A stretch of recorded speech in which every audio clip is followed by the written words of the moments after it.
I'll start again for you. Good evening, I'm starting this meeting at 7:02 PM. Welcome to the regular Budget Committee meeting of December 12th, 2024. Can you please call the roll? Liz Costa, Present? Karen White, Here. Lauren Schler, Here. Katie Knudsen, Here. Sue Sherman, Sabrina Alberg, Here. And Sue Sherman is excused. Julie Hammond, Here. Christy O'Clair, Sarah Dulce, Here. Catherine Gonzalez. Here. Can we all please rise for the Pledge of Allegiance? I pledge allegiance to the flag of the United States of America and to the republic for which it stands, one nation, under God, indivisible, with liberty and justice for all.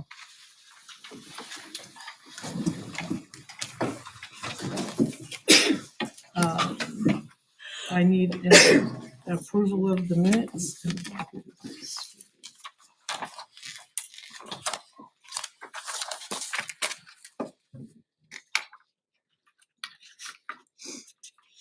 We have the minutes for November 25th, 2024. Make a motion to approve the November 25th, 2024 meeting minutes.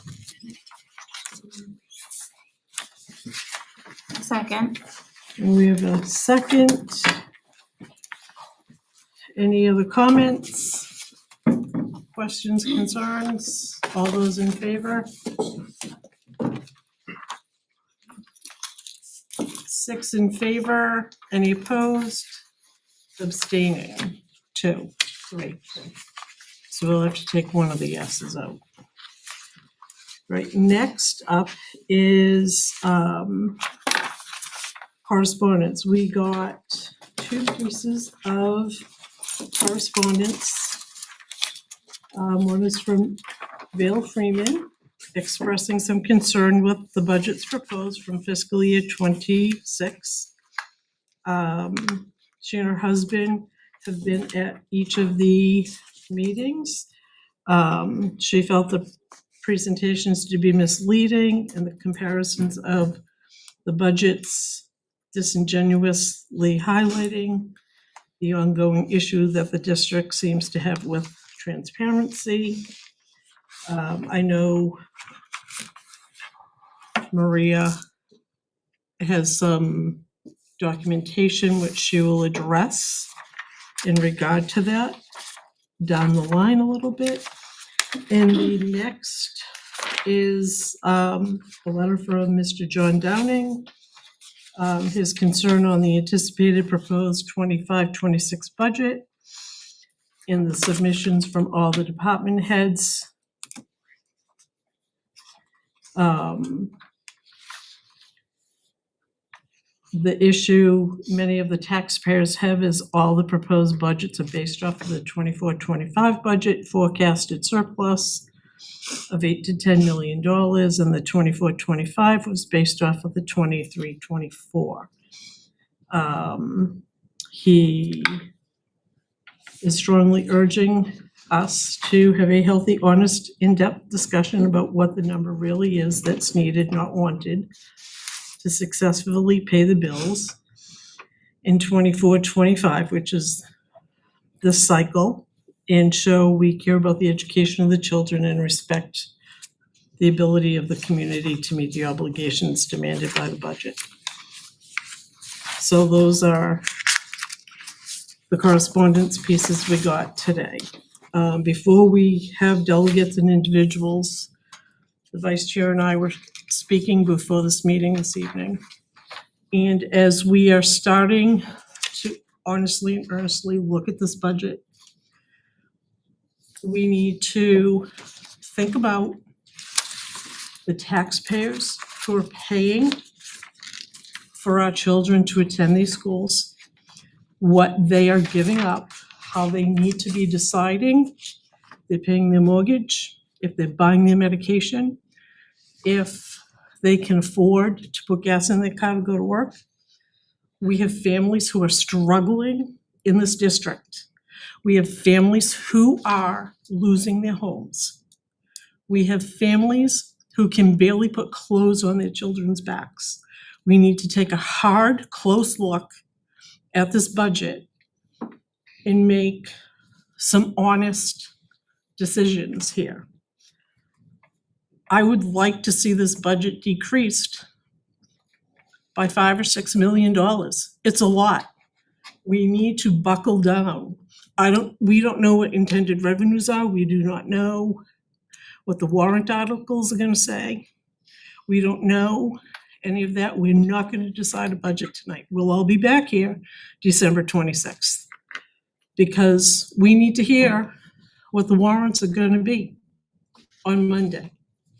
And have some idea of what those warrants are gonna cost us before we can settle in and decide and agree on a budget. And I feel very strongly about that. I was one of 2 people last year who did not approve the budget because I see and I hear people in the supermarket out to dinner, doing community events. People are very concerned how they're gonna pay their mortgages, how they're gonna pay their taxes. We need to take that seriously. I've said my piece, we need to do the work now. I'm gonna call it delegates and individuals. Sheila Lowe's.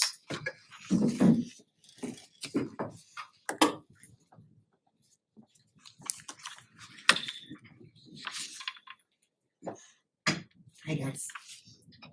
Liz, you stole some of my thunder. I'm sorry, Sheila. I told you. Look at. Same stuff, different year, right? Here we are in the middle of December. We don't have a budget number. We don't have a default number. And we're coming up on crunch time. Last year, it was Liz and Mike Muscola that asked for 4.5 million to be reduced. By the time you guys got done with that, between that and the school board, it came down to 2 million. And you walked away this year with the $16 million surplus. That is not underspending, I'm sorry. That is overtaxation. That's what this is. Your taxes went up 30% and you came back with $16 million surplus. 2 million of it was the lease, I'll give you that. This year, unless the school board goes on a spending spree, you're gonna look at double digits again. Just from what I'm looking at. Probably double digits. You need to fix this. You're building a budget that is right now being built off a budget this year that was built off a budget with $16 million surplus. Make it make sense. That number should have came off last year. If you truly are listening to the people out there who are paying taxes, who are trying to support their own kids at home, if you're truly hearing these people, 5,000 is a good number to start. I'm guessing you're probably gonna have over 10 this year. In June, like I said. Far be it for me if the school board doesn't spend whatever. Something needs to give. This is your job. You gotta do your job. You gotta give somebody some relief. That's it. Thank you. Next up is Mary Ann Marian, I'll leave it open for you. Springer. Oh, we have more. It's okay. Budget Committee members, thank you for your commitment to oversight of the finances of the Timberlane School District. I started trying to prepare my remarks at noon today. However, the agenda materials were not available on the district website until around 4 o'clock. I saw the budget at 5 o'clock this evening. I'm very disappointed that the budget that you are reviewing tonight only reflects a 2.4% decrease, $2 million, from the fiscal year 25 budget. When the expressed intent has been to be responsive to taxpayers' concerns, I am shocked at a proposed budget exceeding $89 million for a district whose annual expenditures have never exceeded $76 million. The budget presentations to date have not justified a budget that is 17% higher than what has been spent in previous years. I hope that each of you has a list of specific questions for those departments where the budget is significantly higher than fiscal year '24 actual expenditures. If not, I would recommend asking all departments to reduce their budgets to bring them in line with the spending in fiscal year '24, or to explain specifically what the benefit to students would be with their higher requested budget. If some vacant professional positions typically use contracted services to fill the needs, does the proposed budget contain duplicate fund requests? I believe that it does. Please ask the superintendent to show evidence that this is not the case.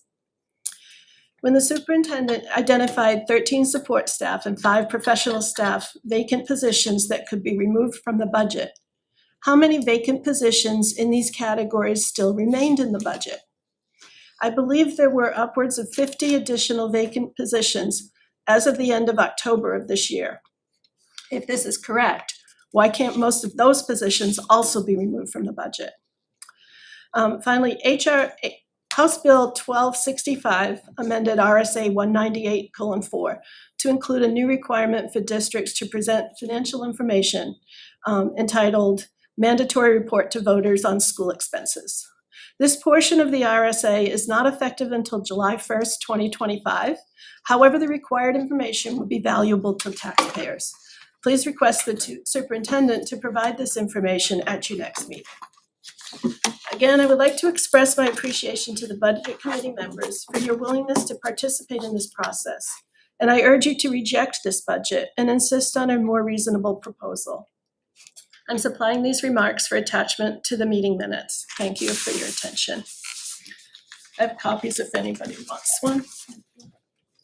Just leave them.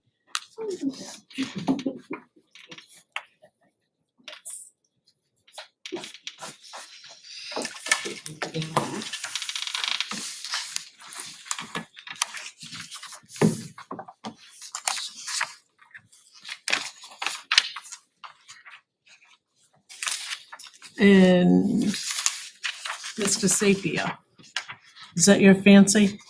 Okay, watching you. Well, you shut me down last week, so. I know. Good I'm proud of evening. myself. So, my comments tonight are those of mine and in no way, shape, or form. I'm here in my capacity as a resident, not as of any board that I may sit on. So, a budget should reflect what it costs to run the district, what it costs to educate our children, what it costs to keep the facilities up. Should it be more, should it be less? I hear everyone saying we need to cut before we even have a budget number. I'm not advocating for a high budget. We're one of the families struggling in the district. I have no problem saying that. So less is good, with the exception if you don't fulfill our obligations to our students and to our staff. I continuously, and it was done again tonight, the conflation of the $16 million surplus with the budgetary process this year. I'm tired of it, especially coming from the very people that partook in that, and contributing to about 1/3 of that particular surplus, which the current board not generously, but appropriately gave back. So the taxpayers paid for what it costs to run the district.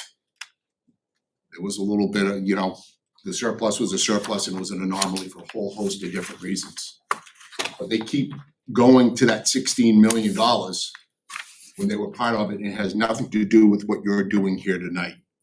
So I'm gonna ask you to take into, and who has the crystal ball? Who knows what? I haven't heard a department head yet base their number that they have given to you on last year's numbers. Does anyone on this board committee remember that? I don't remember anyone saying that. And how anyone knows what the surplus is gonna be this year. I mean, I'd love to look through that crystal ball, because I have no idea at this point in time. So do your job, do your due diligence. I trust you guys, but remember, there's a lot more at stake here. And every year, if you go back and watch every deliberative session for the last 20 years, there's always a cry that the budget's too high, that no one can afford it, and the people, it's the same, yeah, it's the same thing, we're here in December, it's crunch time. It's the same thing, everybody's struggling, so I put my faith in you guys and do your job, and your job is to adequately fund the district. Thank you. Thank you, sir, and right under the Y. Good Got job. that down pretty good. I know you did. Next, the administrators report. So I have a couple things tonight, Liz. I'll start by highlighting where some of us were earlier this morning. Myself and Kim Rivers, who's our early childhood learning coordinator, were up in Concord. We attended the State Board of Education's meeting, and we were able to speak with them for a good hour and provided the information on the NECC partnership and the partner classrooms that we have here. So again, that's a contracted service through special education that works in our district with students with autism. And Kelly Brooks is here. She's going to talk about special education a little bit later, but also wanted to recognize Kelly for kind of being instrumental, having the foresight and to be able to look ahead and to be able to really proactively plan cost effectively for families to deliver special education services within their towns and residences, which is cost savings for the district, not needing to bear transportation, but also more importantly for that is educating the students in their resident community. There's a benefit for that child and family. There's also a benefit for the entire school district because of that as well.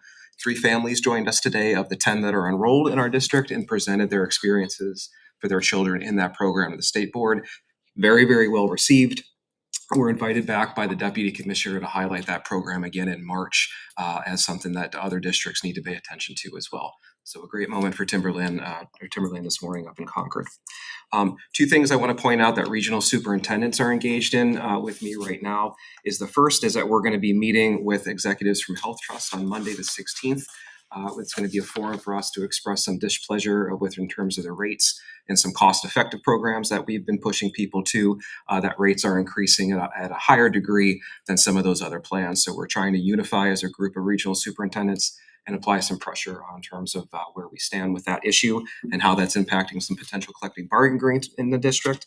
Also want to point out that same group is having a coordinated effort to communicate with our state senators and really raising the issue and giving them numbers around the decrease in special education funding aid that all New Hampshire districts experience this year. Again, those are students that typically cost 3 times the average rate of a student. The state typically would cover 80% of that additional cost.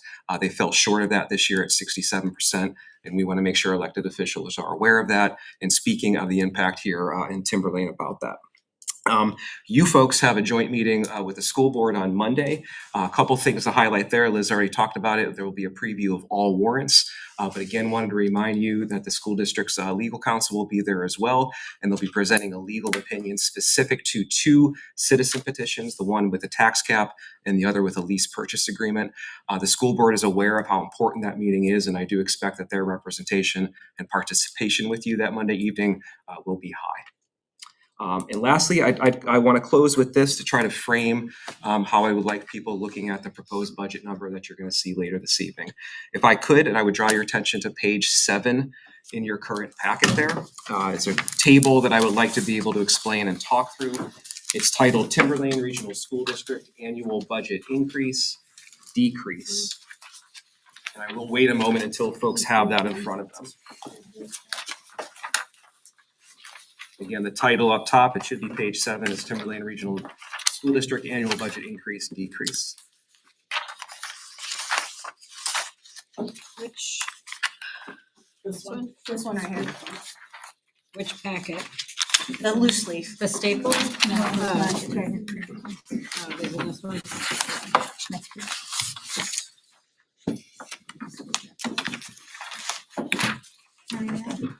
Here.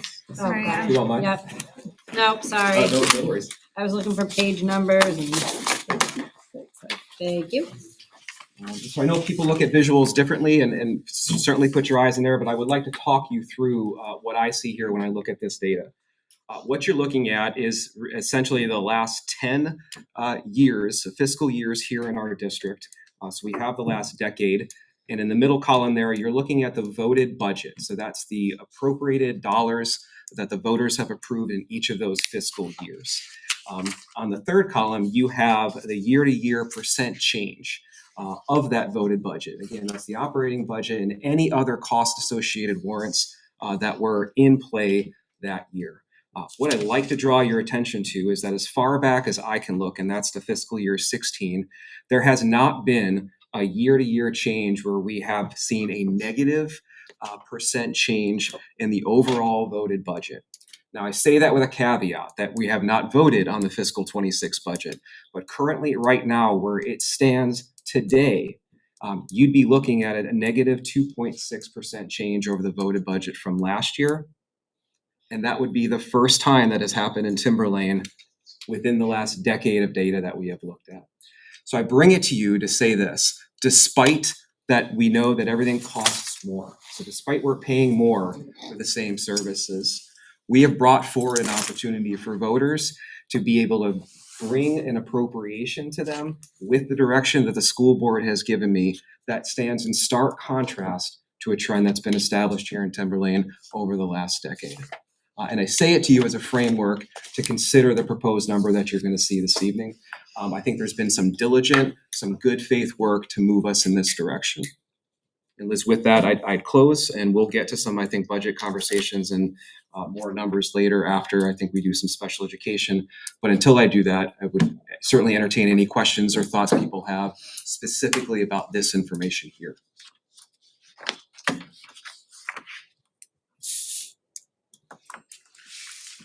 Anybody have any questions for the superintendent?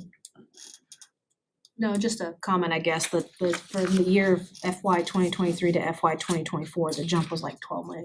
It's probably been our biggest significant year jump, correct? It is, yeah, and there's some accompanying data and literature there for you. That next page, page 8, really lists explicitly what is responsible for that raise and that appropriation.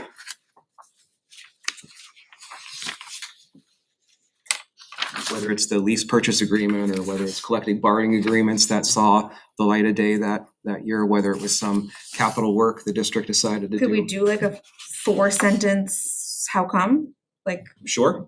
if We- you could do a quick summary? Let's not do a sentence. Let's just Sure. kind of go through the list. Could I ask Maria you to do that and talk people through?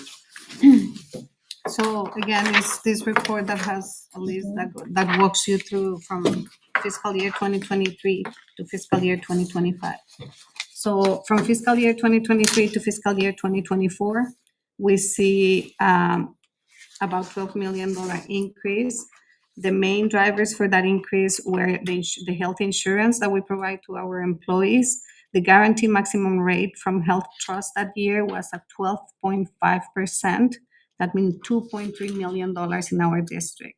We do have to budget to the guarantee maximum rate because the increase in the rates for the insurance could reach that guarantee maximum rate.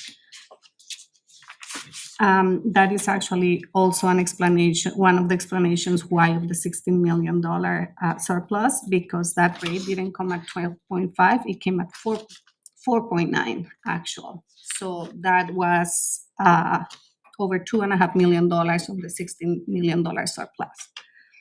The lease purchase agreement, as we all know, we engaged into a $25 million purchase agreement.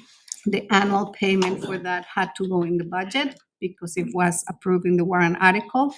We all know that is a $2 million that is not going to be needed until we have drawn all the funds from the $25 million budget lease.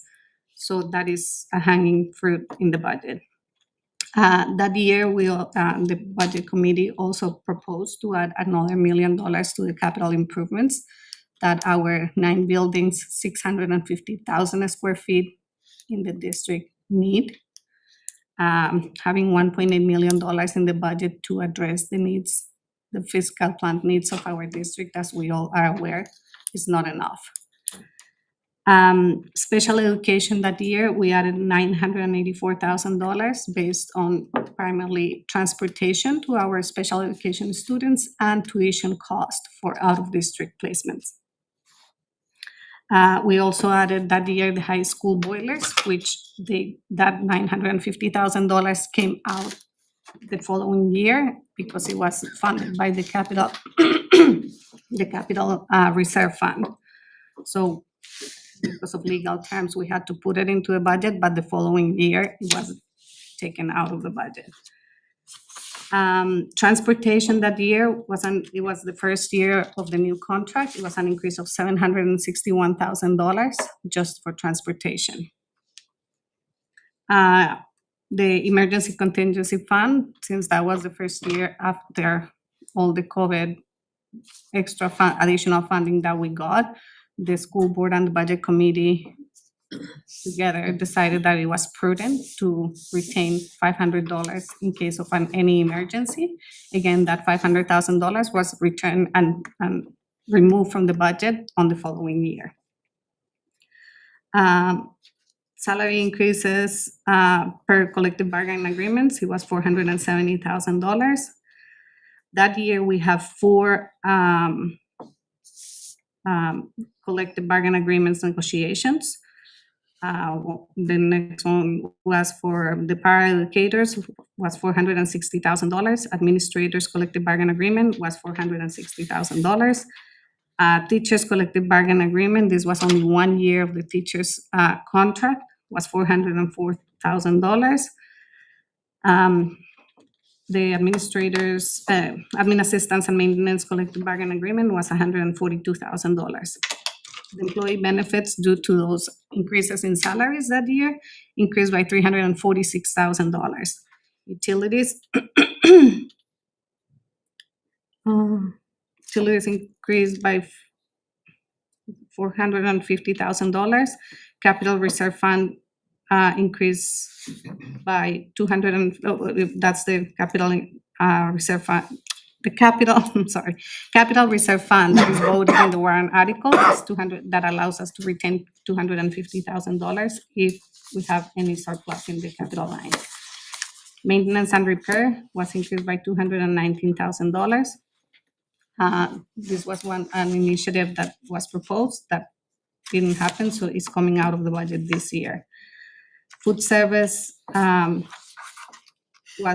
we had an addition of $178,000 due to the actual expenses that we had the prior year. We had made a huge effort to collect debt that the families have towards the district, people that do not pay for their kids' meals. Lisa Oliver has actually done an amazing job collecting that debt, and due to that, you will see a reduction in that line this year in the budget. Professional services increased by $157,000. Again, the rates, as we all know, every single contracted service after COVID has doubled or tripled the cost. It's no different than when you call a plumber or an electrician to work in your house. You're paying twice or 3 times what you were paying 3 or 4 years ago.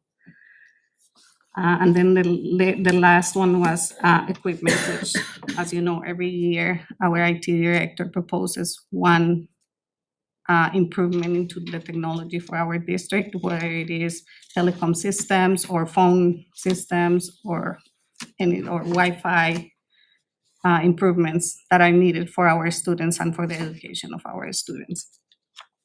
So those are the items that were increased from 23 to 24. And from 24 to 25, we have the teachers' contract that added over almost $2.8 million for that 1 year. Technology collective bargaining agreement was $28,000. The other collective bargaining agreements, the obligated increase that we have based on those was $325,000. Employee benefits for all those salary increases were $673,000. That also includes New Hampshire retirement system, which that year the percentage that we contribute to the New Hampshire retirement system increased. Special education was $545,000. Again, the $250,000 for the capital reserve. Equipment was $176,000. Professional services, $155,000. Food service, another $134,000. Info access fees, $109,000. Maintenance and repairs, $70,000. Supplies, $30,000. And then we have 3 increases: the $500,000 that we had retained for an emergency fund, the $950,000 for the boilers came out of that, and then we started projecting taking a reserve for the savings in the electricity due to the improvements that we have done in phase one of the lease. So we had $123,000 reduction in the budget for that. So I hope that's better than a 4-sentence summary, but there are explicit line item reasons, and there they are. As you know, so as a reminder, 75% of our budget is salaries and benefits for our employees. We have collective bargain agreements that are presented to taxpayers in the warrant articles with the option to vote them or not, or vote yes or not on them. That's the largest increase in the budget, is that, is compensation for our, and benefits for our employees. The health trust meeting is this week, you said? There's a Monday the 16th Monday. is when we'll be convening. Will you be able to share with us Yeah, on Monday night? I'll continue to report out in terms of what was happening over that. It's specific to a plan that about 17% of our eligible staff are enrolled in. So that specific plan is the plan that we pay 100% contribution, because it used to be a plan that was about half of the price of the cost that all of other plans. This year, the GMR for that specific plan is 12.5%, and GMR this year Health Trust change. It is not a projection, it is an actual increase in the rates for insurance. So that plan, that specific plan that used to be half of others, has an increase of 12.5%. The other plans had an increase of 9.4%. And just a small piece of education on that is great for school districts, that there isn't a guaranteed maximum rate, that there is the rate. Because that, you can see what that will do to the unassigned fund balance sometimes at the end of the school year. So it gives us a better sense of predictability and certainty. I just had a question. When do the employees have to make decisions on their health plans? You know, usually there's like an annual enrollment. Open enrollment, yeah, that happens in May. May. Mhm. So, and just so you know, educational again, the way we budget for the health insurance is in October. We take a sample of all enrollment in the month of October, and then we project that enrollment into the budget year. It's the most fair process that we can. I mean, nobody can project who's gonna choose what plan, so that's the way we budget we just take the enrollment that we have in October and we projected it with the guaranteed maximum rates. Any more questions for? Do Yes, you ma'am. include open positions that aren't filled yet in that number? No, like I said, we literally take the list of all the employees that are enrolled in the health insurance in the month of October. Yeah. And those, based on those employees that are enrolled, we project the increase. That's how we project, that's how we budget for benefits. For health insurance, I'm sorry, just health insurance. Using actual people getting the benefit versus the number of positions that exist. Thank you, Maria. Any other questions? Thank you, that was informative. You're welcome. Reports of the committee, any capital improvement discussions? No, any other school board reps or anything? Yeah, so last board meeting, we had the New Hampshire Fair Funding Project come and present, and though you know, that is at the state level, you know, it's just another piece of how our school board budget, not school board, but how the school budget is created, and it was a really good presentation and had really good conversation, and it was just good for, you know, just more education. Again, what Mr. Krieger said, we have our joint meeting on Monday. The school board members, I expect to have high participation because Jim O'Shaughnessy is gonna be there. We're gonna be talking about especially those two citizen petition warrant articles. And then fun for the school board is that due to the 2.5% tax cap that was proposed by Sean O'Neill from Danville, we are gonna have 4 public hearings in February within a 2-week span. We're nailing down those dates. They have to be in a geographically area, so we'll have one in Atkinson, we'll have one in Danville, Sandown, and then probably here for Plastow. So good times to come. That's it for me. All right, Thank you. Do you wanna take the lead on the special ed? Sure. All right, so we're going to ask Kelly Brooks to come on up. Thank you. We'd asked Kelly to come back because Karen and I had a couple of questions. I'm gonna let her take the lead. Hi Kelly, thanks so much for coming. I'm gonna have to do the glasses on, glasses off thing, forgive me. I guess the main reason we wanted you to come back was just sort of looking at the actual spend from 2024 and looking at the proposed for 2026. There's about $1 million there, right? And when you talked about your budget driver increases, you know, the contracted services, which we know is an ongoing challenge, transportation, it didn't 100% add up for me, and I was hoping that we could just have a little bit more detail.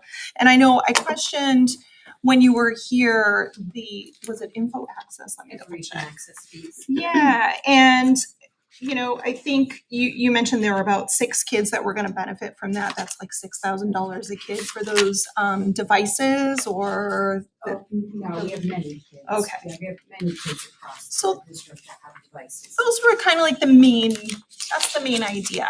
So what do you think? Do you wanna start with the $1 million difference between actual and proposed? Sure, are you looking at a certain line? Just in its entirety,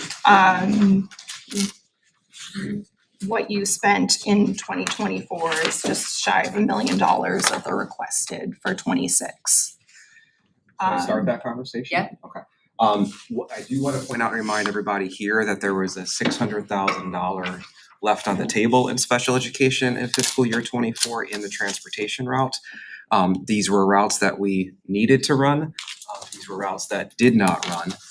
So when you think about like there's $1 million difference, what we should have spent last year was an additional $600,000 on transportation. So I don't want that to get lost in the conversation, and I want to make sure that people understand what I just said and how it works, and how it impacts what you may be looking at here with Kelly. Wait, So can you say that again? absolutely. So because we didn't do those routes on a actual bus, transportation, is that what you mean? Yep. Transportation, though, that didn't happen, so that $600,000 it's in this budget because it normally would be used. Correct. That's 800,000. 800. 800,000, okay. Is it left over because we didn't need to use it or because they couldn't provide us with the bus? They could not provide the drivers and provide the routes. So we really So we needed should have them. used it. We should have used it, but we just 100%. couldn't. You've probably heard me say many times when I Mhm. presented Yeah. the unassigned fund balance that this was a part of, that this is not something to be proud of. Right, this was not a cost savings measure. These were services that we were unable to deliver that we needed to. And what effects did that have on families? Sorry.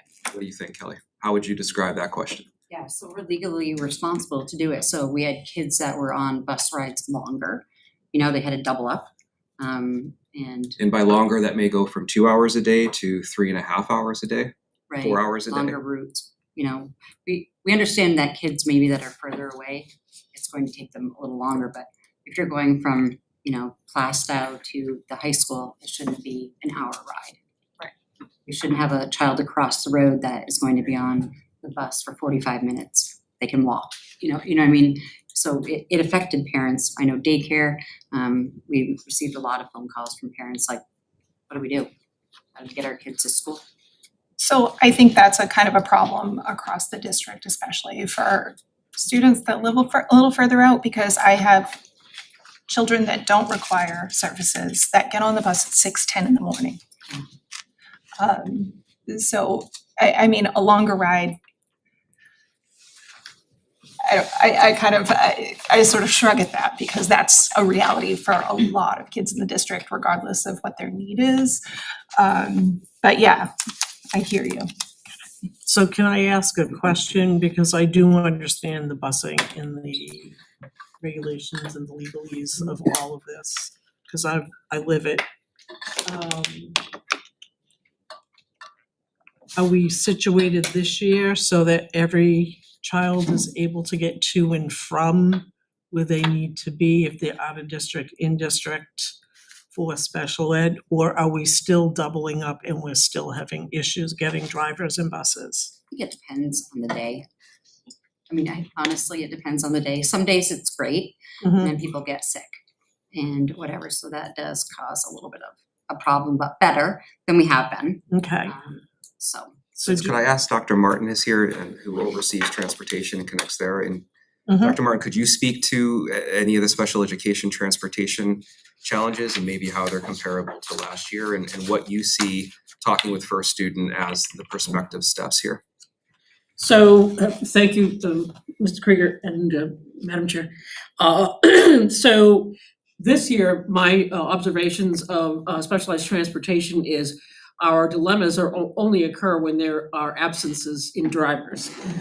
That has been a bigger issue with the regular ed students than specialized services transportation. We had some timing issues earlier in the year that we were able to work through with the help of our middle and high school staff assisting with the departure of those buses. And I personally was there observing some of the drivers and their work and changing some of the drivers in which route they were driving in order to make it the departure from the school more quickly. I do need to also make a comment about the specialized transportation and the length of ride. I ran a program for kids with emotional disorders for a number of years in Manchester. And an emotionally disturbed kid that's on a bus for an extended period of time that they don't need to be is a very traumatizing experience for everyone involved. So it's a little bit different than a regular ed student, but I agree with you. We do have here, especially in more rural parts of our communities, the ride is definitely longer. If I may also add something to this, I was looking at our year-to-date numbers so far of what we spent for special ed transportation. We're already at $587,000, and really that's just invoices through maybe even the start of November, where we spent a total of $910,000 all of last year. We're already at 587. Okay, So That's a that lot. really puts things in perspective. If you multiply that out, those numbers make a lot of sense. And okay. you'll also recognize the request for an increase in the special education transportation budget this fiscal coming year as well. All those things are consistent and reflective. So we hopefully won't see the ask for transfers from unassigned into operational or however that, I forget the language because I'm starting to lose my. It's not Invoice. unassigned, it's I in know. current line items. Yes, I understand. for transportation. For whatever in the budget. So we're transportation. So if we go over, where does that money come from? Say if we hit that number and then we go over, we need to find more money to pay at the end of the year, where would we get that money? We don't want to be in that situation. I understand. That's why we budget the routes that we are supposed to provide. It's just a question. No, Yeah, special ed is somewhat unpredictable, but we did try to look at, students were there, what we would be doing, how many we would need, whatever. So we did really take a good hard look at in-district, out-of-district, kids and stuff like that. So we aren't doing, having to come back and say we need more. Okay, all right. But 12 kids could move in tomorrow, right? Yep. So that may change. Well, the house is for sale in my neighborhood. Okay, any other questions for special ed?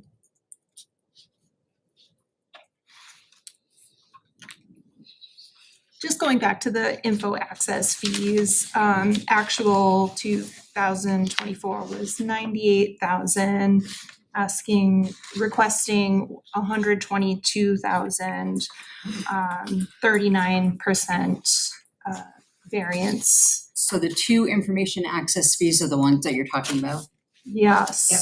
So the one that increased is the one that's linked to speech, the one for communication devices. So in the past or previous years, we've had parents that have come in with a device that they have bought through insurance. and we provided consultation for it.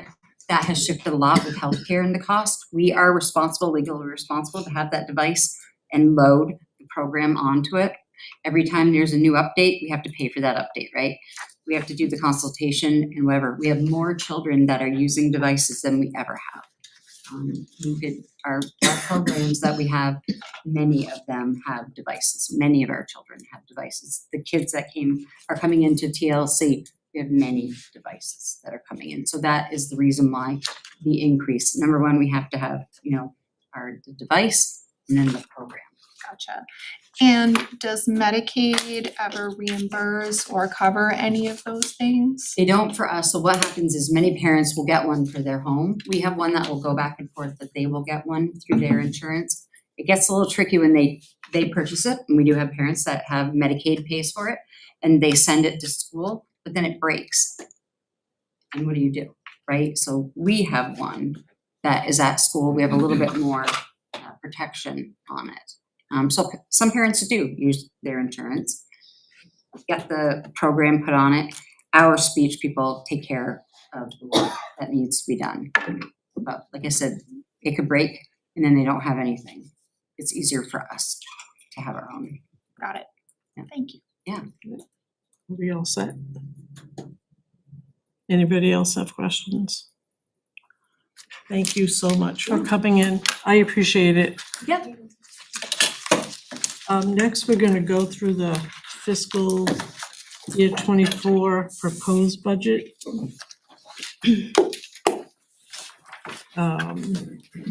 Did you want to start, Maria, or do you want us to ask you questions? I'm not sure if everybody was able to look at this as we received it late yesterday afternoon. I would like to start pointing out a couple of things that I think is important to explain, as I believe is a misconception and misunderstanding out in the community of what is included in the budget and what is not included. So based on state regulations, obviously our budgets are state regulated. We have to, all of our accounting is based on the state regulations. The state calls for our operating budget to include expenses that are projected to be funded by food service funds and grants funds. That's two lines that are in the operating budget.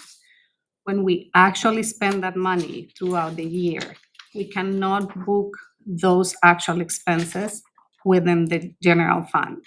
We have to book them on separate funds because that's what the state requirement is. So we have to have one specific fund for grants expenses and one specific fund for food service. When you look at the budget to actual financials, you need to consider the other two funds that are incorporated. So it's three funds that is our entire expense for the district. One of the delegates tonight asked why we don't provide this information. Just so you know, every month, the financial statements are posted in our website, both under the school board and the budget committee. They are posted on a monthly basis. It's a budget to actual comparison as of that month. And it does include all three funds. So it's one for the general fund, one for the grants fund, and one for the food service fund. That is the new regulation that it is. It's not supposed to be until July. We are already in compliance with that. So every month, the financials are posted, both school board and budget committee sites. Dean, can you help me to project that slide, please? So I tried to summarize the best that I could what I just said, that the actual expenses for the district encompass all three funds. So if you can see here, we have the year, which is the last 10 years. We have the actual expenditure, the voted budget, and the actual expense as a percent of the budget. As you can see, in the last 10 years, we have spent an average of 95% of our budget. What we budget, we spent. every single year for the last 10 years. We all know in 2024 what happened. It was a combination of multiple things. It was not only the lease. It was the lease, it was the health insurance, it was the New Hampshire retirement system. It was, as I read in the list, all those items that you saw there. That was the only one year that we were below 94%. So these are the budgets that we have every year and what we actually have spent in the district. So like I said, I do want to bring this to everybody's attention because I think it's a large misconception and misunderstanding out there of what we actually spend compared to budgets. So if you have any questions, I'm happy to entertain any questions that you guys have. Any questions, or are we still digesting? Digesting.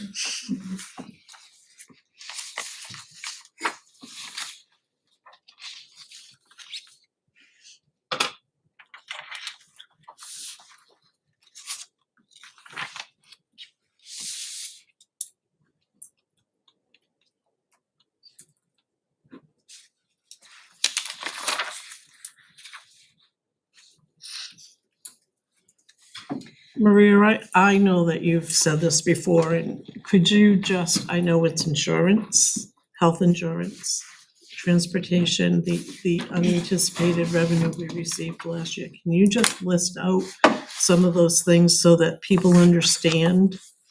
I know you gave us some of the list, because I know that there was a longer list than what you gave us. I'm sorry, I should have asked for you to do this before. Because I'd be happy to do that. I've did has at it each open right at each there. Board of Selectmen meeting and at many school board meetings, so I'm happy to kind of move through those things. I was looking for that list, but he has it open right there. $16.4 million, the unassigned fund balance. Think about it divided up into two sections. One is additional revenue the district took in, and one is, you can think about it as savings or things that were not spent that were budgeted for. And I'll start with revenue first. The district took in about $500,000 of additional tuition revenue. They took in $500,000 of additional interest income. There was about $1 million of revenue from a reimbursement of the trustee of the trust fund that was responsible for an installation of a previous fiscal year boiler installation. $500,000 of the emergency contingency fund. $230,000 from food service, which you just heard Maria talk about as a fund, and $600,000 of additional federal grants or income. That is a roughly, I think, $3.5 million of additional revenue. On the savings side, that breaks down $6 million of that is salaries and benefits. Of that $6 million, you're looking at positions that we needed to fill that we did not fill and have since repurposed and have filled. You're looking at the $2.5 million of the difference of the delta of the guaranteed health maximum rate and what the rate actually came in. That's just $2.5 million itself, contained within that salaries and benefits line. Additional savings, there was the $2 million that we needed to appropriate for the lease, but we didn't have a lease payment that was due. That's $2 million, the unassigned fund balance there. Special education tuition, again, we had the change in law that we've talked about at length at the school board meeting. We were not on the hook for as much of the cost of education for some community incidents. So there was a savings there of $1.7 million or $1.2 million.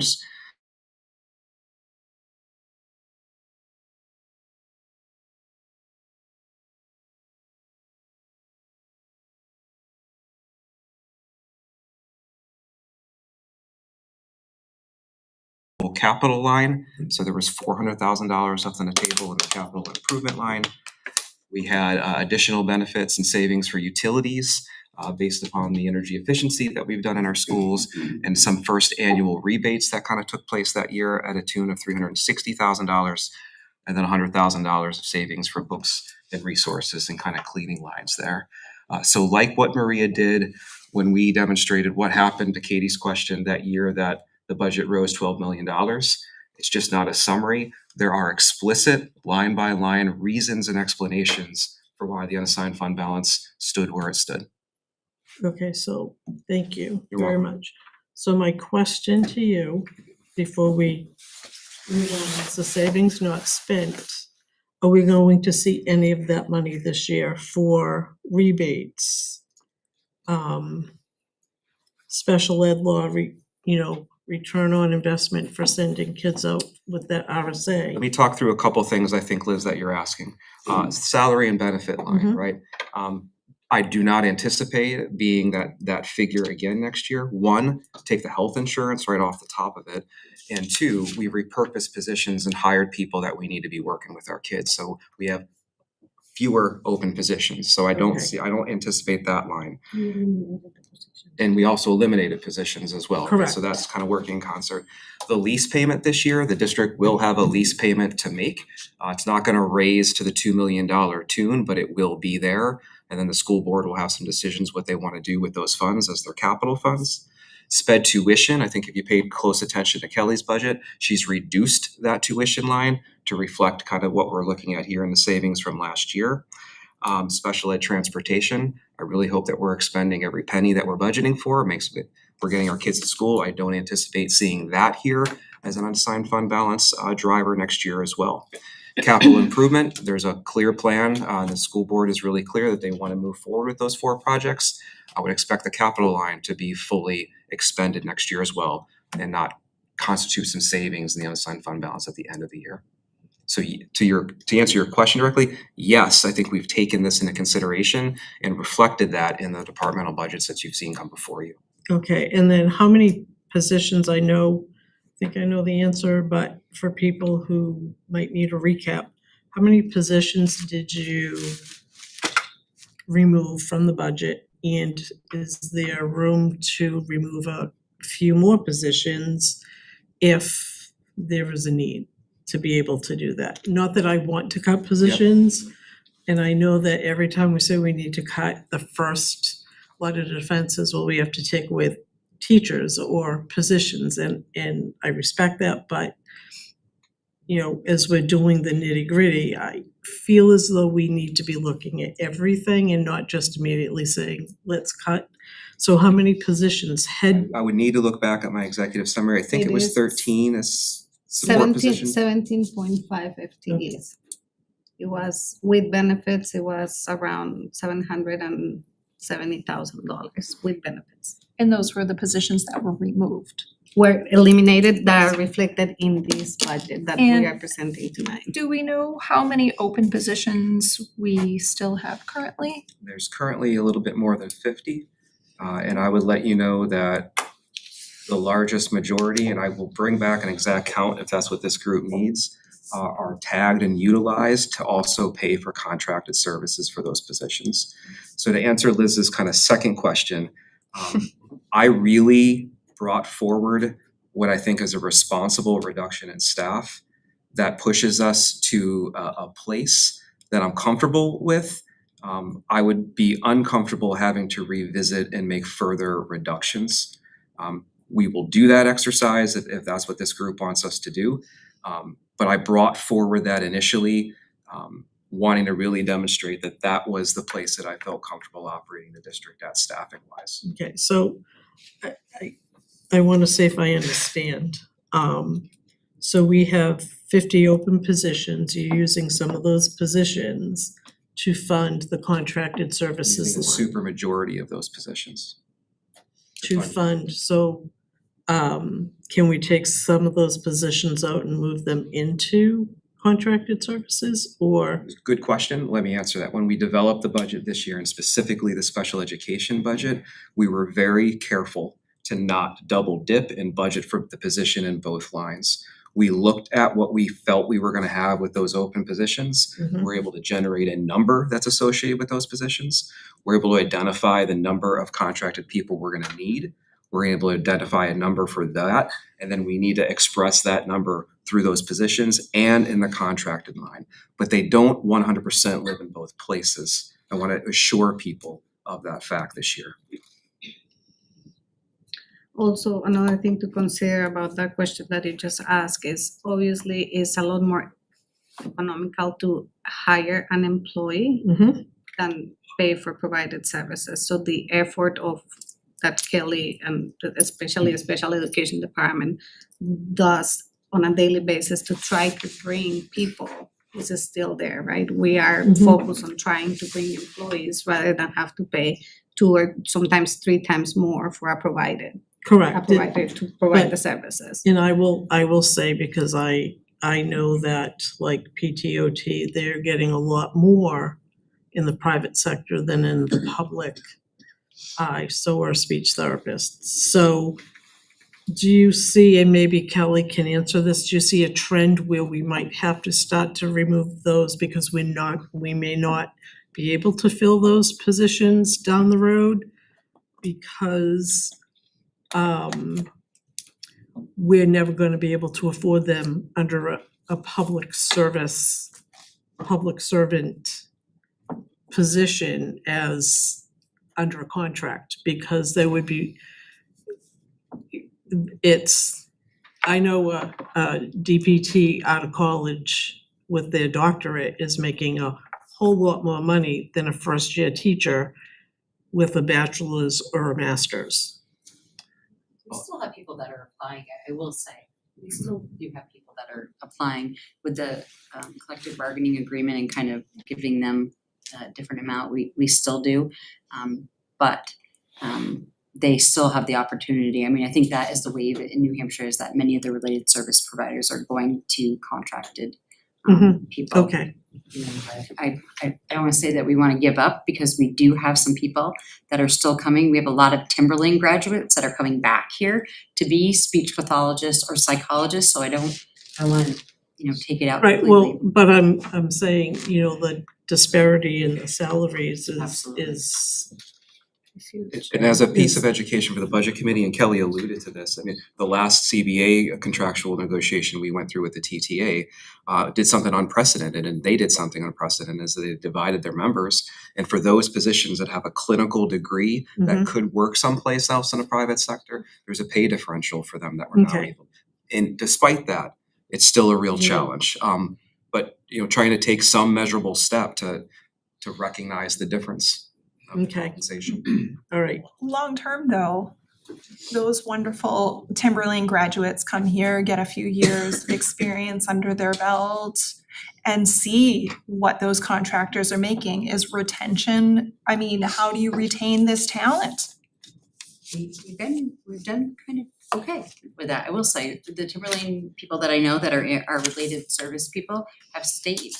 I think there is something about coming back to your home and coming back to your school and your community. Many of them still live in the community, so they might have gone to college and they came back, but we don't know, somebody could grab them, but I think some of them also work in like a clinic at different times, like summer or whatever, so they have that and they still come back because they don't like that. So they work second jobs. Yep. all right, Most teachers do. sorry, Most educators do. yes, they do. I have a child who's doing like 3 on top of what she's doing. So it's crazy. Okay, you were continuing. I didn't mean to interrupt. but No, the no, questions please, pop in my please, head. no, please They do. gotta come out. I also want to address another misconception that I keep hearing over and over in the community, and that is the unassigned fund balance. So the unassigned fund balance is not budget minus what we spend. That is not what the unassigned fund balance is. The unassigned fund balance is the prior year unassigned fund balance plus any revenues that we receive from any source minus all the expenses that we incur during the year. It is not a budget minus actuals. It's beginning balance plus revenues minus expenses. As you all know, we ended up last year with a $16 million balance. That is our beginning balance for this year.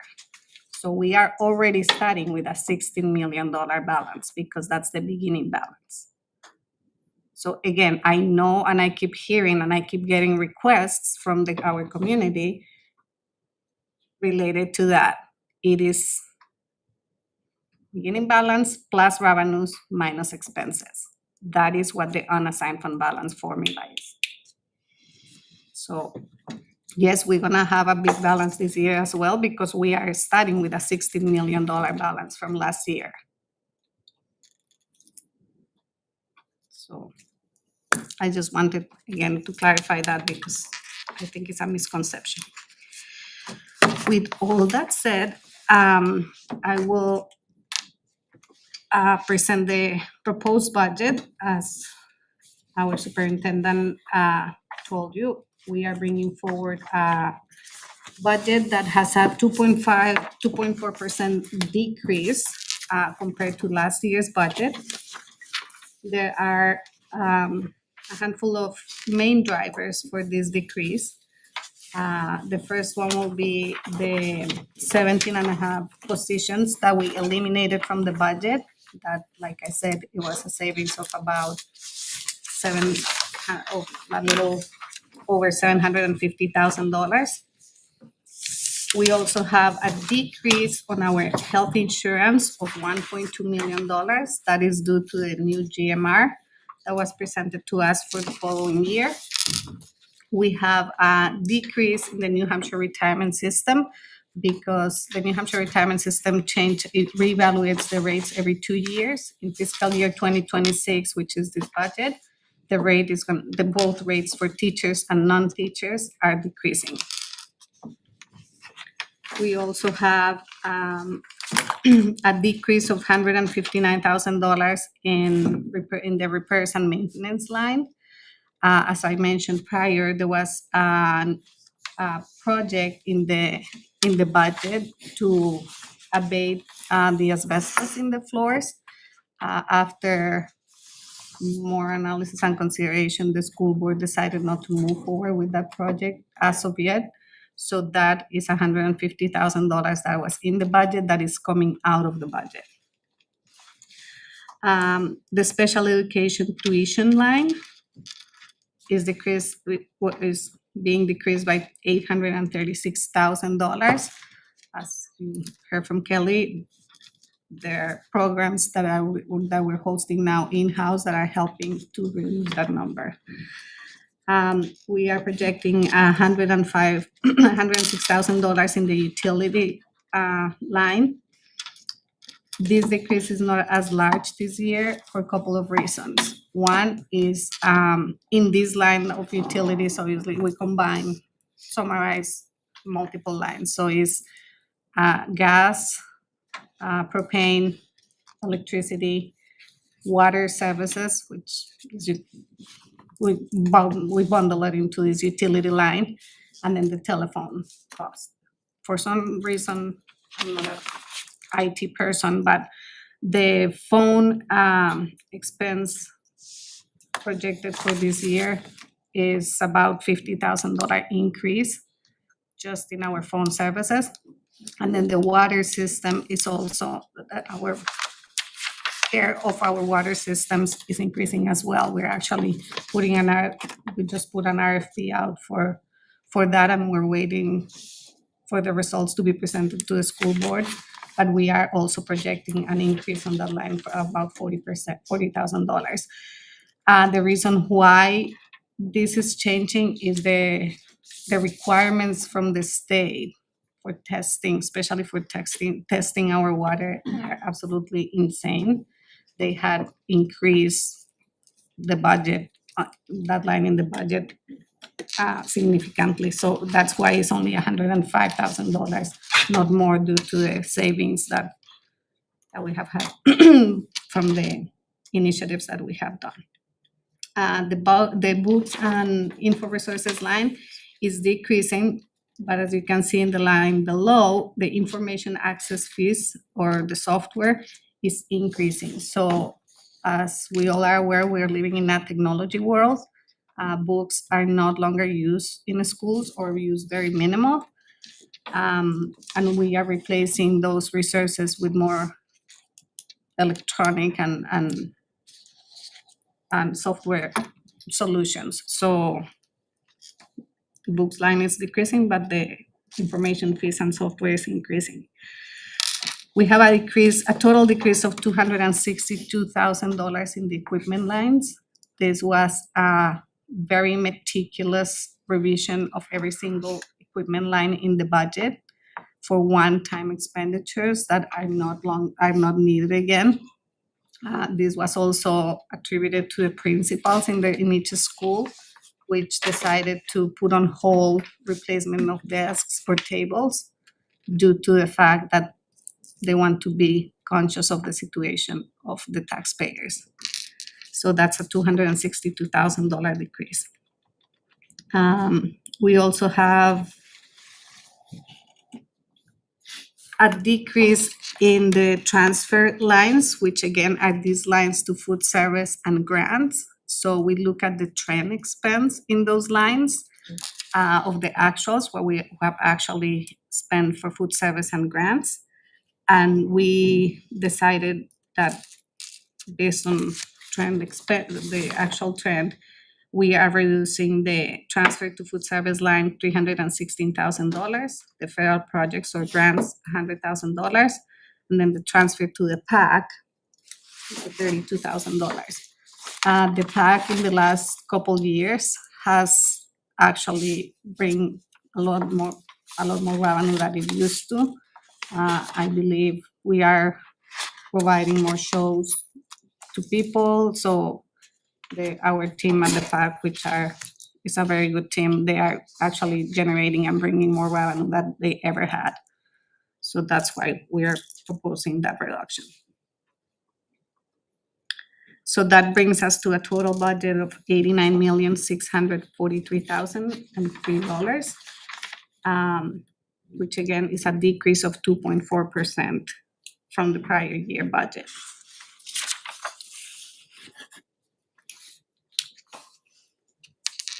Also, as you notice in the bottom part of the report, is a more detailed explanation of this long sheet. Is a more detailed explanation at the bottom of every single every line.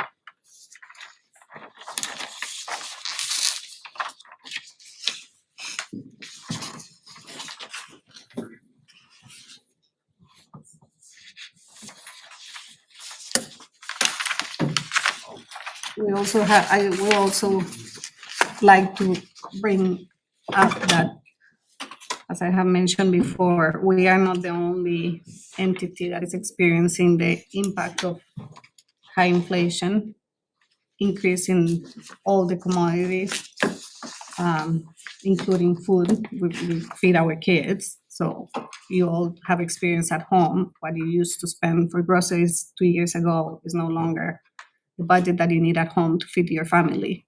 Same thing happens here. Utilities, food. We are faced with the average inflation in the last 3 years was 5.2%. So that is a good reminder of we're not in this alone. Everybody's facing the same challenges, and every school district in the country, not only in the state, is facing the same exact challenges. But we still have to provide the education, we still have to feed our children, we still have to transport the children, but everything has doubled or tripled in cost. So, like the superintendent said, bringing a budget that has a decrease, I think is remarkable, and I think it shows how much all of us are putting an effort of trying to do the best that we can with what we have.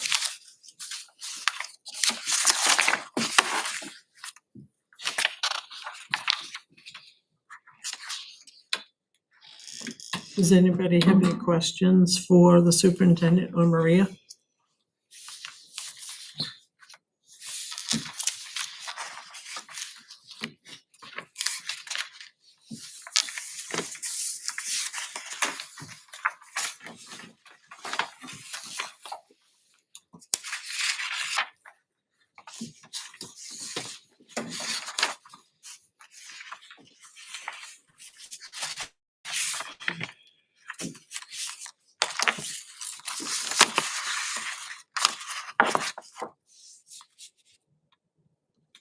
So just a quick question. And again, I do believe I know the answer, but the non-teacher and teacher retirements, that's paid to the state To the New Hampshire retirement retirement system. system. Okay. The New Hampshire retirement system gets funded both by the employee and the employer. Okay, The employee contributes 7% to the New Hampshire retirement system, and the employer, we have two rates. We have a rate for teachers and we have a rate for employees or employees that are not certified by the Department of Education. So that's how the retirement gets funded. Every 2 years, they do evaluation. The employee contribution never changes. It has been 7%, I believe, for the last 13 years. okay. Don't quote me on that because I might be wrong, but for a long time, it has stayed at 7%. Every 2 years, our contribution rate changes for both teachers and staff. So we actually pay about 90% of that annually, 90 to 93%. If seven. It depends, yeah. So that is actually, we have this, we had a discussion about this when we were evaluating the impact of the 2.5% cap citizens petition that is out there. That's one of the things that the state used to fund Mhm. and no longer does. So that is one thing that the state used to fund, reimburse us for that portion of the retirement for all of our employees. Last year, the actual in our district, that is a $2.8 million line that the state used to give us and they no longer do. Yeah, and it's been a while since they've given that to any of the districts, correct? Right. Like 15 years, so we've been paying that. Because I think it decreased, like they paid X amount and Do you then. remember I'd the have to year? go I back had and it in look. the Yeah, notes. I believe it ended have when I was on the school board. Or it was pretty close to ending. I have it in the notes. I honestly don't I remember know, the year. but I just want people to realize that some of these costs are rolling onto the taxpayer. So these are things that we cannot touch. Right. And so that makes the bucket of money, we are able to say, where can we take some more money out of? A little bit smaller. So we have maybe $20 million to play with out of what you've been presenting, correct? Because we can't touch insurance, we can't touch contracted services, and a whole bunch of other And health salaries, insurance. I mean, and salaries are Well, yeah, collective bargain agreements. yeah, we so can't touch those. all the increases in salaries that are reflected in this budget are by contract for all of our unions, which we have 7 unions, so those are increases that are contracted. We cannot, so basically, salaries and benefits, yes, we are obligated to provide that, and the benefits are a percentage of those salaries that are contractually agreed upon. Okay.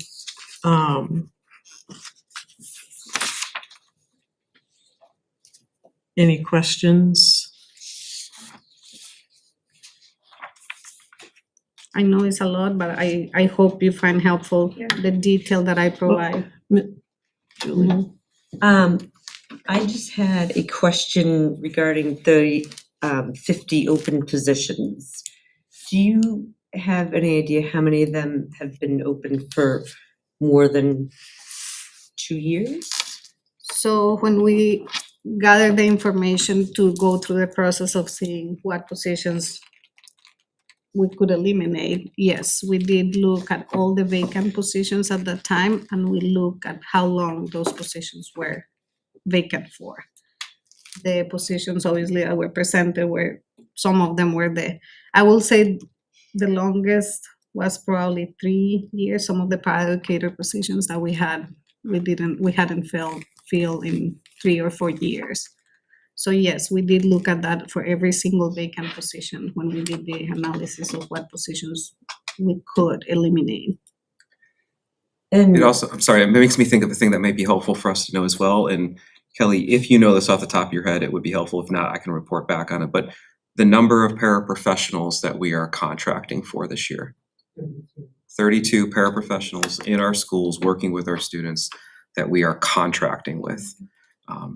In addition to those open positions, that allows us to pull salary numbers from there to help us offset who we're also needing to contract for in professional positions. So that's So it. when you say contracting for, you mean they're working as contractors instead of as employees? Correct. So could we eliminate those positions if they're being contracted anyhow, so that that's not out there? That's what Liz actually asked, but like I mentioned, it is a lot less expensive, more economical to have employees because the rate of, for example, paraeducator, the contracted rate is $35, I believe, right, Kelly? Contracted parent, Yeah, our lowest one is 55. for a para. The lowest rate is 55 per day, per hour, Per per hour. hour. That's per hour. Our salary schedule for paras, the average hourly rate is between $15 and $17 an hour. So we're talking about But then $40. benefits, Triple. then you have tripled benefits. our. So for a contracted service, we have to pay 3 times what we pay in an hourly rate, what we pay an employee.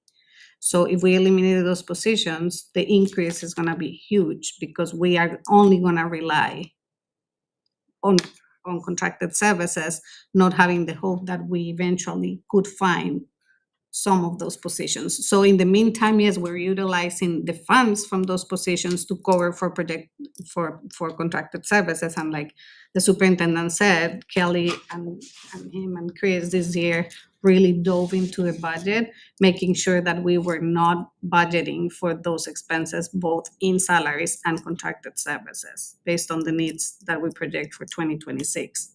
Right. So for 2026, you have them as open employment positions, even though as of right now, they're all contracted. Right. What if you changed that and had them as the contractors and eliminated those positions? Then you won't have a 2.4% decrease in the budget. You probably Then will it'll have go a up. close to 10% increase in the budget. Okay. And So 32 of the 50 that are open are all para? I'd have to go back and really get you accurate numbers for that, but think about what's on the other side of those 32 paraprofessionals as an example that we're contracting for. We're not contracting for them because they're great to have in our schools. We're contracting for them because they're services identified in children's IEP that the district has committed that child needs in order to access their education. So those are must-haves. So whether we hire our own people, which is our preference and what we are striving to do, or we need to contract with somebody, we are obligated that somebody's delivering that service for that child. Right. I just want to confirm that we're only budgeting for those in one place and not in two places. 100%.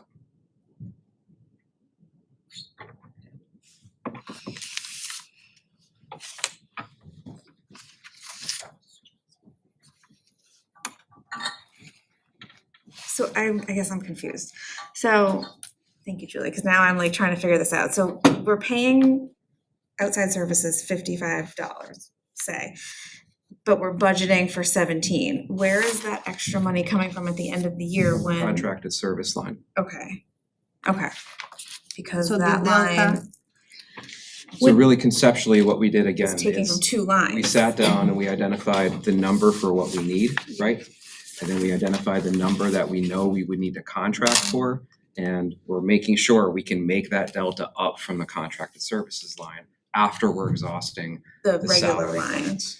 Because as Maria said, generally speaking, this is 3 times the cost. So what happens when we increase from $17 to 25 and get employees that are now ours that we're, I don't know, and I don't know how this works. Is that a warrant that you We then? would go through negotiation with the TSSU, which Okay. is what we're engaging in beginning next year. Yep. That would come to some agreement, and that agreement would go in front of the voters as a Yep. warrant article.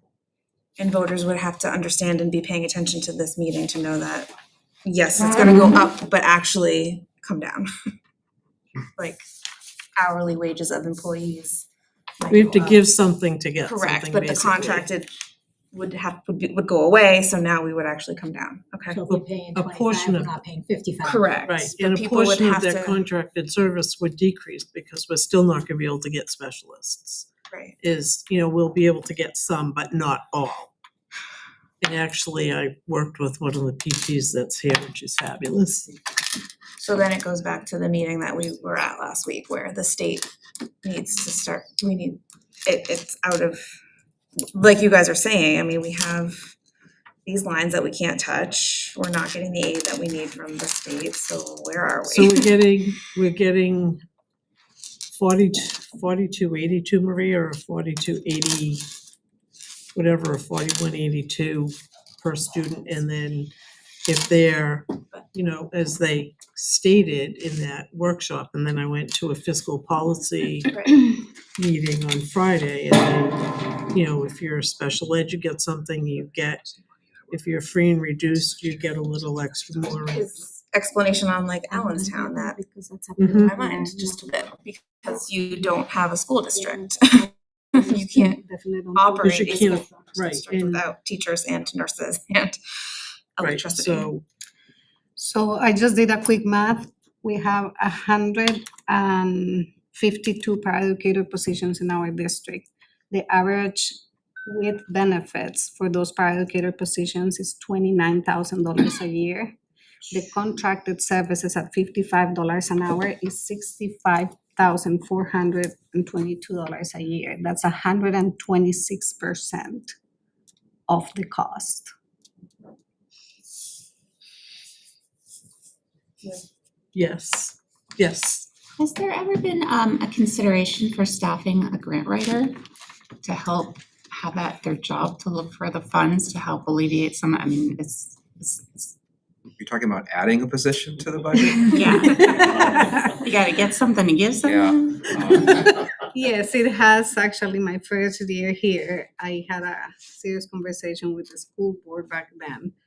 I actually started to ask around. First of all, they are extremely rare, very hard to find, because even you can make the grants pay for that position, right? So there are grants that do allow you. Our federal grants will give us an allowance, not obviously not for a full position, but we could get an allowance for if we have a grant writer. They are extremely, extremely hard to find. And I don't know that that's necessarily our challenge. Like, we took in $600,000 more of grants last year than we expected. We have a great many people that jump on that stuff. If you are into the school board meetings, we're reporting out grants we're receiving routinely. So I don't know if that's necessarily like a magic bean or anything. Any other questions, comments, concerns?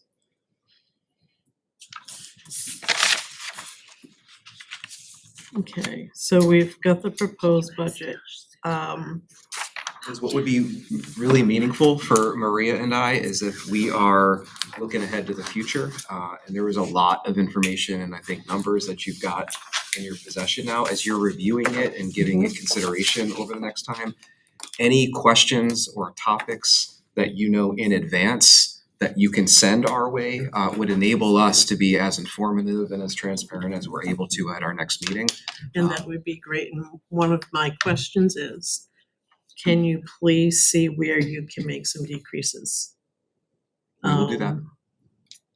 I just think we need to do our best for the taxpayers.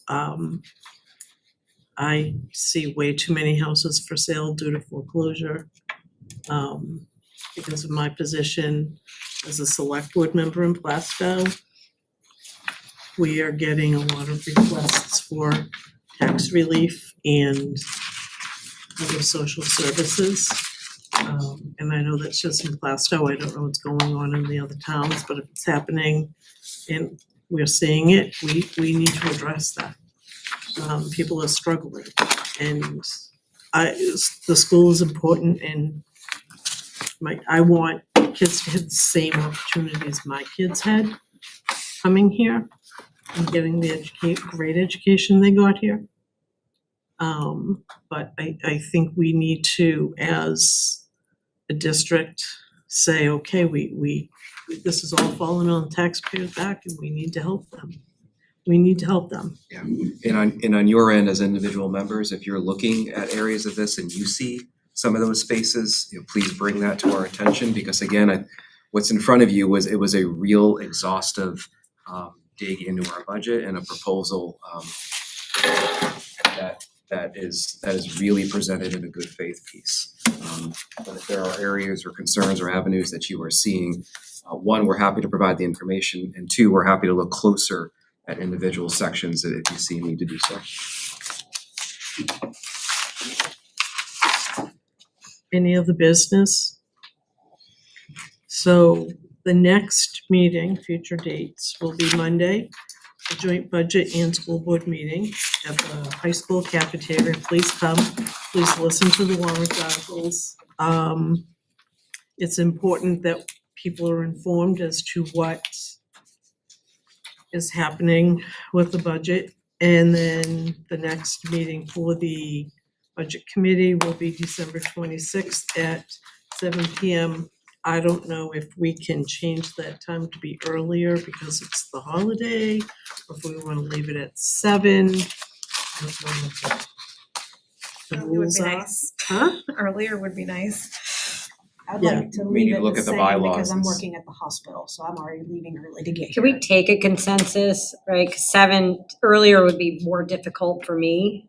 Okay, that's fine. I was just But tossing I'm it just out saying, there. I mean, we need a quorum, right? So I mean, maybe put the feelers out for what's gonna work for the majority of people. All right, that's fine. I just was tossing it out because Yeah, I know no, I it's. think that's a good idea to definitely toss it out. We want as many people here as possible. Could we also maybe do some work on the 16th and go ahead and start doing some of this stuff? Because I don't care to stay later if we can get some of this done, because quite frankly, I would prefer not having to meet on the 26th. Because a lot of people are with their families, school vacations and everything. Well, let's see how it goes with the warrant articles and what's presented then, and then the budget committee will decide what they want to do as a whole. If I may say something, so we only have 2 warrant articles this year that are monetary. There are 2 collective bargain agreements. One of those bargain agreements has 4 people on it, so that I'm not anticipating to be a big one. The one is our custodial union, which has a larger population, I believe is 39 members. Again, not, I mean, it's not the teachers, it's not the paraeducators. There are our two smallest unions that we're negotiating. So those are the only 2 warrant article agreements that we have. All right. Okay, I just wanna give that context because we're not expecting a $2.5 million increase from the warrant articles this year, like we have prior years. So that aside, if, like Katie said, if you guys want to look at the numbers, and on Monday, we do have, it's a budget committee meeting, so after okay. we have the discussion about the citizens petitions, we can absolutely do some work. I am available throughout the weekend if you have any questions or if you want to look at numbers and want to shoot me an email or a text message, I'm happy to Okay, look into the answers to have them ready for Monday. all right. Any other questions? Yes, Julie? Liz, I just didn't know, I know we just got this information recently, but I just would hope, I'm just gonna stress, we need to really go through this. With a And fine tooth would comb. we be able to meet after that joint meeting and have a real discussion as to And I try would and say- avoid some of that 26th where people are gonna end up being all over the place. Last year, I believe that we had the same situation and we couldn't hold that meeting because we didn't have enough people. Right, And I then will. we're down to 1. I will say this, if that meeting is completed and we have time, the meeting is at 7. So are we willing to stay if the meeting runs till 8:30? Because there may be citizens, taxpayers there asking questions. Are we willing to stay after 8:30 or a set time and work through and settle it next Monday night until like 10:30, 11 o'clock? No, I can't do that. So that's, So Could a quorum do it? but if it's just me, then I But could a can, quorum do it though? right. a quorum could do it as long as you share with us your thoughts and your concerns. And I'm happy to Yep. do that because we need to get it done. And I would love to not have to be here on the 26th because I got kids home. But if I have to, I have to. And if we need to just meet, even just a quorum to hash things out, then that's what we do.